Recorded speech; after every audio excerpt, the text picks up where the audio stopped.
Hey guys, welcome to Tarot with Bonu channel. So இன்னைக்கான reading எதை பற்றி அப்படின்னு கேட்டிங்கன்னா வந்துட்டு நோ கான்டாக்ட் அண்ட் செப்பரேஷனில் இருக்கீங்க அப்படின்னா ரீகன்சிலேஷன் ஆகுமா ஆகாதா, உங்கள் பர்சனோட கரண்ட் ஃபீலிங்ஸ் இப்போ என்ன இருக்குது, உங்கள் பர்சனோட லைஃப்பில் என்ன மாதிரி சுச்சுவேஷன்ஸ் போயிட்டு இருக்குது. ஸோ இதுதான் இன்றைக்கான ரீடிங்கில் பார்க்க போகிறோம். ஸோ ஸ்டார்ட் பண்ணலாமா? ஆஸ் யூஷுவல் உங்கள் பார்ட்னர் நல்லா மைண்டில் நினச்சிட்டு உங்களோட நேம் ரிப்பீட்டடாக மைண்டில் சொல்லிகிட்டே இருங்க ஷஃபிள் பண்ணி முடிக்கிற வரைக்கும்.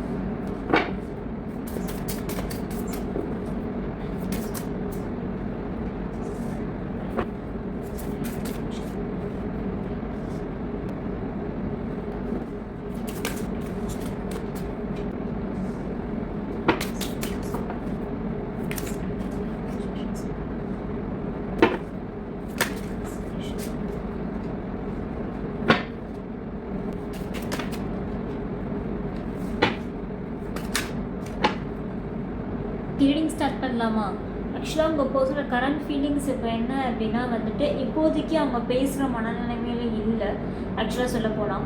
அண்டு உண்மையாகவே அவங்க ஃபீலிங்ஸ் என்ன அப்படிங்கிறத அவங்க மறைச்சி வச்சுருக்காங்க. வெளியில் பார்க்குறதுக்கு ரொம்ப அப்படி ஏதோ கேர்ஃப்ரீ ஆட்டிடியூடில் ரொம்ப ஸ்டப்பர்னாக இருக்கிற மாதிரி உங்களுக்கு தெரியும். பட் உள்ளுக்குள்ளே ஃபீலிங்ஸ் வச்சுருக்காங்க. உங்களை ஏதோ ஒரு கேஸ் லைட் பண்ணுற மாதிரி இருக்குது. அதாவது கேஸ் லைட்னால் என்ன நடக்குதுன்னே தெரிய விடாமல் பார்த்துக்கிறது, அந்த மாதிரி இருக்கிறது. வெளியில் ஒன்று உள்ளே ஒன்று அப்படிங்கிற மாதிரி இருக்கும். சரியா? ஸோ கண்டிப்பாக அவங்க ஃபீலிங்ஸை வந்து மறைச்சி வைக்கிறாங்க, ப்ரிட்டன் பண்ணுறாங்க உங்கள் மேலே என்ன இருக்குங்கிறதுக்கு. பிகாஸ் ஏன்னு கேட்டிங்கன்னா சம்வேர் வந்து இந்த ரிலேஷன்ஷிப்பில் கொஞ்சம் டாக்ஸிசிட்டி அதிகமாக இருந்திருக்கும். ரெண்டு பேருக்குள்ள பிரச்சனை சண்டை அப்படிங்கிறது அதிகமாகவே இருந்திருக்கும். அந்த சண்டை எதனால் அப்படின்னா அந்த மூணாவது ஆள்னால தான் அந்த சண்டை அப்படிங்கிறது ஏற்பட்டிருக்கும். அது யாராக வேணால் இருக்கலாம். பட் ஆனால் அந்த பர்சன் வந்து முழுக்க முழுக்க ஒரு விஷமாக இருந்திருப்பாங்க. ஒரு பாம்பு மாதிரி இங்கே வந்துருக்கதே ஒரு பாம்பு காடு தான். ஸோ விஷம் மாதிரி இருந்திருப்பாங்க அந்த பர்சன் ஆக்சுவலாக சொல்ல போனால். அண்ட் ரொம்ப உங்களுக்கு போட்டியாக அந்த பர்சன் வந்து இந்த பர்சன் கிட்ட ரொம்ப அட்ராக்டடாக இருக்கிறது, ரொம்ப அட்டாச்சாக இருக்கிறது, அந்த மாதிரி இருந்திருப்பாங்க. மேபி அது அந்த பர்சனோட உங்கள் பார்ட்னரோட அம்மாவாக கூட இருக்கலாம். ஓகே, அது யாராக வேணாலும் இருக்கலாம். அது வந்து ஒரு எக்ஸ்ட்ரா மேரிட்டல் அஃபேர் தான் அப்படின்னு கிடையாது. ஒரு யாரோ ஒருத்தவங்களா இருக்கலாம், அம்மாவாக இருக்கலாம், இல்லை ஒரு கேர்ள் பெஸ்டி ஒரு மேல் பெஸ்டியாக இருக்கலாம். சரியா? ஸோ இந்த இடத்துல வந்து பார்த்திங்கன்னா அவங்க வந்து எதுவும் விஷமாக இருக்கிற மாதிரி எனக்கு எதுவும் ஃபீல் ஆகுது. ரொம்ப தப்பாக மேனிப்புலேட்டிவாக நெகட்டிவாக மேனிப்புலேட் பண்ணிகிட்டு இருக்கிற மாதிரி இருக்குது உங்கள் பார்ட்னர். சரியா? ஸோ ஆனால் உங்கள் மேலே ஃபீலிங்ஸ் தான் வச்சுருக்காங்க உங்கள் பர்சன், ஆனால் மறைக்கிறாங்க. ஓகே, அவங்களோட இன்டென்ஷன் இப்போ எப்படி இருக்குன்னு கேட்டிங்கன்னா இந்த ரிலேஷன்ஷிப்பில் நான் ரொம்ப போராடியாச்சு, இதுக்கு மேலே என்னால் எதுவுமே முடியலை, எதுவுமே வந்து ஸ்மூத்தாக போகிற மாதிரி தெரியலையே அப்படின்னு உங்கள் பர்சன் நினச்சி உள்ளுக்குள்ளே ஃபீல் பண்ணிகிட்டு இருக்கிறாங்க. ஓகே, அண்ட் உங்கள் ரெண்டு பேருக்கும் தடையாக இருக்கிறது என்ன அப்படின்னு கேட்டிங்கன்னா சம்வேர் இந்த பர்சனுக்கு, அதாவது நீங்களும் இந்த பர்சன் வரும்போது நீங்கள் வேறு யாரையும் அலோவ் பண்ணுறதில்ல உள்ள, ஆனால் அந்த பர்சன் இன்னொரு ஆளை கொண்டு வராங்க உள்ள. இங்கே அதுதான் பிரச்சனையாக இருந்திருக்கு. அண்ட் உங்கள் பர்சனுக்கு கொஞ்சம் ரெஸ்பான்சிபிலிட்டி அப்படிங்கிறது இல்லை, ரிலேஷன்ஷிப் மேலே பெருசாக ரெஸ்பான்சிபிலிட்டி இல்லை, உங்கள் அளவுக்கு ரெஸ்பான்சிபிலிட்டி அந்த பர்சனுக்கு இல்லைன்னு சொல்லலாம். ஸோ பொறுப்பாக இந்த கமிட்மெண்ட் நம்ம ஒருத்த கூட கமிட் ஆகிட்டோம் அப்படின்னா நம்ம இன்னொருத்தவங்க கூட பேசுகிறது பார்த்து ஜாக்கிரதையாக பேசணும் அப்படிங்கிற அந்த பொறுப்பு அப்படிங்கிறது அந்த பர்சன் உங்களோட பார்ட்னருக்கு இல்லை, உங்களுக்கு இருக்கும். நம்ம இவங்க கூட பேசிட்டா நம்ம பார்ட்னருக்கு ஹர்ட் ஆகிடுமோ அப்படின்னு நீங்கள் நினச்சி பார்த்து பல விஷயங்களை அவாய்ட் பண்ணியிருப்பீங்க. ஆனால் அந்த பர்சன் அப்படி இல்லை. உங்கள் கண்ணு முன்னாடியே பேசுகிறது, உங்கள் கண்ணு முன்னாடியே ஃபோட்டோ எடுத்து போடுறது, இப்படி ரொம்ப ஆட்டிடியூட் வந்து பார்த்திங்கன்னா ரொம்ப ஃப்ரெண்ட்லியாக வந்து மற்றவங்க கிட்ட பழகிட்டே இருக்குது. அதை ஒரு பெருசாக ஒரு பொறுப்பாக ஒரு கேரிங்காக எடுத்துக்கிறதுல ஐயோ நம்ம பார்ட்னர் இது ஹர்ட் பண்ணுமே, அவங்களுக்கு கஷ்டமாக இருக்குமே இதை பார்த்து அப்படிங்கிற மாதிரி எண்ணங்கள் வந்துட்டு இல்லாமல் இருந்திருக்கும். அதனால தான் உங்கள் ரெண்டு பேருக்குள்ள பிரச்சனையே அப்படிங்கிறது வந்திருக்கும். அப்போ என்னோட எமோஷன்ஸ் உனக்கு புரியல, என் ஃபீலிங்ஸ் உனக்கு புரியலையா அப்படிங்கிற மாதிரி நீங்கள் கேட்டு சண்டை போட்டிருப்பீங்க. அது கொஞ்சம் டாக்ஸிசிட்டியாக மாறி இருக்குது. ஸோ பிரச்சனை அப்படிங்கிறது டெவலப் ஆகிருக்கும். நீங்கள் ரெண்டு பேரும் செப்பரேஷன் நோ கான்டாக்டில் போயிருப்பீங்க. ஓகே, அண்ட் நோ கான்டாக்டில் போனாலுமே அந்த பர்சன் வந்து அந்த தேர்ட் பர்சனை விடுறதில்லை, சேர்ந்து பழகிறது பேசுகிறது இந்த மாதிரி இருக்குது. ஆனால் அந்த தேர்ட் பர்சன் அப்படிங்கிறவங்க வந்து கிட்டத்தட்ட வந்துட்டு ஒரு உங்கள் வாழ்க்கைக்கு வந்த ஒரு ஒரு எனிமி ஒரு சனி எப்படி வேணாலும் சொல்லிக்கலாம் நீங்கள். அந்த மாதிரி தான் இருக்குது அந்த தேர்ட் பர்சனோட எனர்ஜி. சரியா? ரொம்ப ரொம்ப ஜாக்கிரதையாக இருக்கணும். சரியா? இந்த காலை சுத்தின பாம்பு வந்து கொத்தாமல் விடாதுன்னு சொல்லுவாங்களா, அந்த மாதிரி தான். சரியா? ஸோ எந்த விஷம் அப்படிங்கிறது வந்து உங்கள் பக்கம் திருப்பி விட்டதோ அங்கே இப்போது அங்கே அதுதான் நடந்துட்டு இருக்கு. ஓகே, உங்கள் பார்ட்னர் இப்போ அஃபெக்ட் ஆகிட்டு இருக்காங்க இந்த பர்சன்னால். ரொம்ப டாக்ஸிக்காக அங்கே அனுபவிச்சுட்டு இருக்காங்கன்னே சொல்லலாம். ஸோ ரொம்ப ரொம்ப டாக்ஸிக்காக இருக்குது. உங்கள் பார்ட்னர் நிம்மதியாக இல்லை.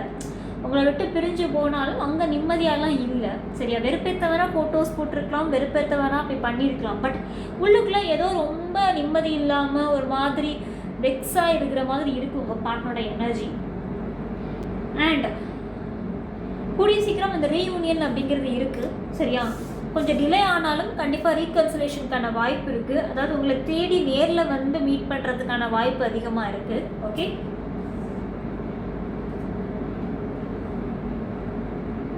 ஸோ கண்டிப்பாக நீங்கள் வேறு வெளியூராக இருக்கலாம், இல்லை அவங்க வேறு வெளியூராக இருக்கலாம். எனக்கு அந்த மாதிரி ஒரு ட்ராவல் இங்கே எனக்கு தெரியுது. ஸோ எங்கேயோ உங்களை தேடி நேரில் வந்து உங்களை மீட் பண்ணுவாங்க.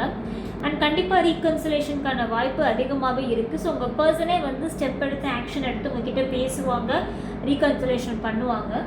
அண்ட் எனக்கு இன்னொரு டபுள் கன்ஃபர்மேஷன் என்னென்னு கேட்டிங்கன்னா, மேரேஜ் கார்டு வந்திருக்கு. ஸோ கண்டிப்பாக இந்த வீடியோ பார்க்குறவங்களுக்கு இந்த பர்சன் கூட என்கேஜ்மெண்ட் ஒரு மேரேஜ்க்கான ப்ராசஸ் வந்து கண்டிப்பாக நடக்கும். ஸோ எனக்கு இங்கே வந்திருக்கிறது என்கேஜ்மெண்ட் ரிங் தான்.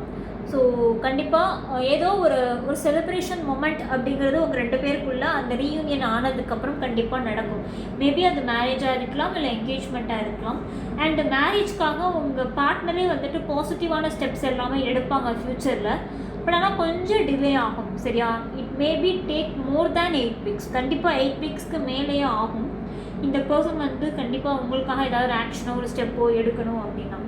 ஸோ நீங்களாக போய் ஆக்ஷன் எடுத்து திருப்பி அந்த நெகட்டிவ் அந்த இதை வந்து நீங்கள் ஏற்படுத்திக்க வேணாம்.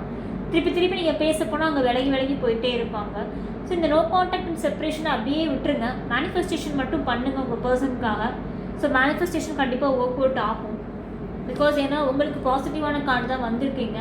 ஸோ மேனிஃபெஸ்டேஷன் பண்ணுங்கள், கண்டிப்பாக உங்களுக்கு ஃபேவரபுளாக சீக்கிரமாகவே அந்த ரீகன்சிலேஷன் அப்படிங்கிறது ஆகும். சரியா, உங்கள் பர்சனோட ஃபீலிங் மட்டும் பார்த்துடலாம். உங்களோட கரண்ட் ஃபீலிங்ஸ் பார்த்துடலாம், வேர்டிங்ஸாக எப்படி இருக்குது அப்படின்னு. ஓகே,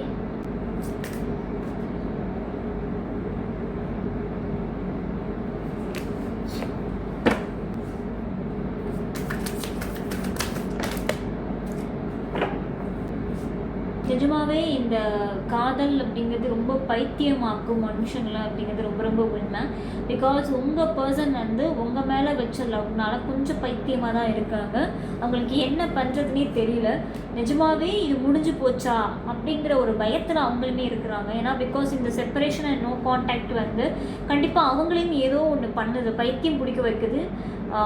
நீங்கள் மட்டும் இல்லை, அந்த பர்சனோட பைத்தியம் பிடிச்சி தான் இருக்காங்க. நிஜமாவே திருப்பி உங்ககிட்ட பேச முடியாதோ, திருப்பி ரீகன்சிலேஷன் பண்ண முடியாமல் ஆகிடுமோ, நீங்கள் திருப்பி வந்தால் ஏற்றுக்குவீங்களோ ஏற்றுக்க மாட்டீங்களோ அப்படிங்கிற பல கேள்விகள் வந்து அவங்க மைண்டில் ஓடிட்டு இருக்குது. ஓகே, அண்ட் கண்டிப்பாக ஏதோ ஒரு விஷயம் வந்து ஹர்ட் பண்ணியிருக்கு அவங்கள. நீங்கள் ஏதாவது கேட்டிருப்பீங்க, இல்லை ஏதாவது சொல்லியிருப்பீங்க, அந்த விஷயத்த நினச்சி ரொம்பவே ஹர்ட் ஆகுறாங்க அவங்களுமே. ஏதோ ஒரு மனசுக்குள்ளே ஒரு காயத்தை வந்து வச்சுருக்குறாங்க. அதுவுமே அது உங்களால் ஏற்பட்ட ஒரு காயமாக தான் இருக்குது. ஓகே, அண்ட் கண்டிப்பாக உங்களை விட்டு மூவ் ஆன் பண்ணதுக்கான காரணம் என்னென்னா, ஏதோ ஒரு டாக்ஸிசிட்டி, இப்போதைக்கு ஒரு கேப் வேணும், இப்போதைக்கு ஒரு செப்பரேஷன் வேணும். அப்போ தான் நான் என்னங்கிறது என்னை நானே புரிஞ்சுக்க முடியும். ஏன்னா அவங்களே ஒரு மாதிரி டிஸ்டர்ப்டு ஒரு சுச்சுவேஷனில் இருந்திருப்பாங்க மூவ் ஆன் பண்ணுறதுக்கு முன்னாடி. ஸோ மேபி அந்த தேர்ட் பர்சனோட இன்வால்மெண்ட்னால இருக்கலாம். சரியா, ஸோ இந்த டிஸ்டர்ப் மைண்ட் செட்லேருந்து நீங்களுமே திருப்பி ஏதோ ஒரு சண்டை உருவாயிட்டு இருந்தால மொத்தமாக கொஞ்ச நாளைக்கு விலகி இருப்போம். அப்போ தான் என்ன நடக்குதுன்னு எனக்கே புரியும் அப்படிங்கிறத விலகி இருந்திருக்காங்க. ஓகே, அண்ட் கண்டிப்பாக நீங்கள் இல்லாமல் அவங்க லைஃப் ரொம்பவே டிப்ரெஷனில் இருக்குது. அண்ட் உங்களை ரொம்பவே மிஸ் பண்ணுறாங்க. சரியா, அண்ட் நீங்கள் வந்துட்டு அவங்க லைஃப்பில் வந்து ஒரு மிகப்பெரிய வரம் சொல்லப்போனால் அவங்க அப்படி தான் அவங்கள பார்க்குறாங்க. ஏன்னா பல இடத்துல நீங்கள் அவங்களை சப்போர்ட் பண்ணியிருப்பீங்க, ஃபைனான்ஷியலாக சப்போர்ட் பண்ணியிருப்பீங்க, எமோஷ்னலாக சப்போர்ட் பண்ணியிருப்பீங்க, சம்வேர் ஏதோ ஒரு ஃபிசிக்கல் நீடு கூட நீங்கள் அவங்களுக்கு கொடுத்துருப்பீங்க சில பேர். ஸோ அதெல்லாம் நினச்சி அவங்க பார்க்குறாங்க. ஒரு டிப்ரெஷன் மூடில் தான் இருக்காங்க. அவங்களுமே ஒரு மாதிரி ஸ்ட்ரெஸ்ஸாக அந்த மாதிரி தான் இருக்காங்க. நான் சொன்ன மாதிரி அந்த விஷம் அப்படிங்கிறது அங்கேயுமே வேறு மாதிரி போட்டு தாக்கிட்டு தான் இருக்குது. ஸோ அந்த பர்சனுமே ஒரு மாதிரி நிம்மதி இல்லாமல் தான் இருக்காங்க நான் சொன்ன மாதிரி. ஸோ ஹோப் அந்த கூடிய சீக்கிரம் அந்த ரீகன்சிலேஷன் அப்படிங்கிறது நடக்கும். ஸோ ரீகன்சிலேஷனுக்கான வாய்ப்பு அதிகமாகவே இருக்குது. சரியா, ஹோப் இன்றைக்கான ரீடிங் உங்களுக்கு பிடிச்சிருக்குன்னு நான் நம்புகிறேன். இந்த ரீடிங் சம்மந்தமான டவுட்ஸ் இருக்குன்னா கமெண்ட் செக்ஷனில் கேளுங்க, நான் ரிப்ளை பண்ணுறேன். டாடா பாபாய். உங்களை அடுத்த ரீடிங்கில் சந்திக்கிறேன்.